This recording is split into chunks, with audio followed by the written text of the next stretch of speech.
दोस्तों नमस्कार। Roselle India limited company ने अपने Q1 FY27 के रिजल्ट्स आज 7 अगस्त 2026 को अनाउंस कर दिए हैं।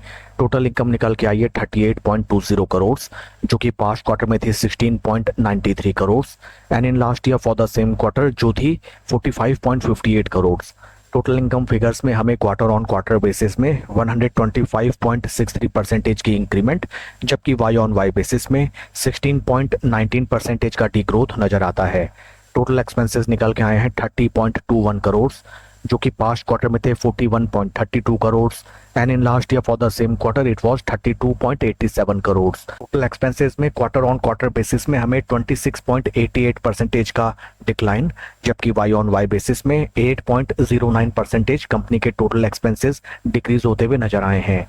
पैट निकल के आया है कंपनी का 3.81 करोड़, जो कि पास्ट क्वार्टर में था loss of 23.79 crore and in last year for the same quarter it was profit of 8.01 crore. PAT figures में sequential quarter on quarter basis company हमें लॉस मेकिंग कंसर्न से प्रॉफिटेबल कंसर्न में कन्वर्ट होती हुई नजर आई है, जबकि वाई ऑन वाई बेसिस में हमें 52.43% का सीवियर डेंट पैट फिगर्स में नजर आया है। ईपीएस निकल के आया है 1 रुपये 1 पैसा, जो कि पास्ट क्वार्टर में था 6 रुपये 31 पैसा negative and in last year for the same quarter it was 2 रुपये 12 पैसा।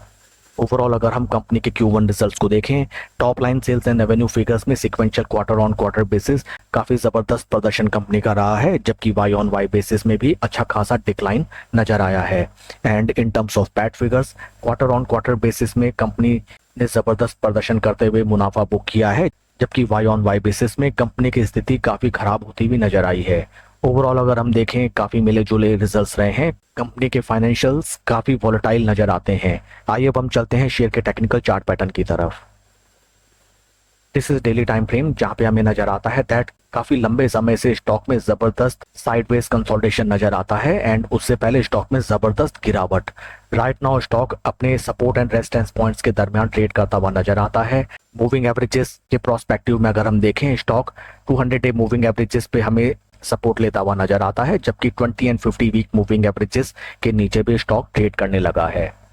For making a fresh position in this stock, आपको क्लियर ट्रेंड के मर्ज होने के बाद ही इस स्टॉक में एंट्री लेने की स्ट्रेटजी अपनानी चाहिए। That's all for the video friends, please like and subscribe my channel.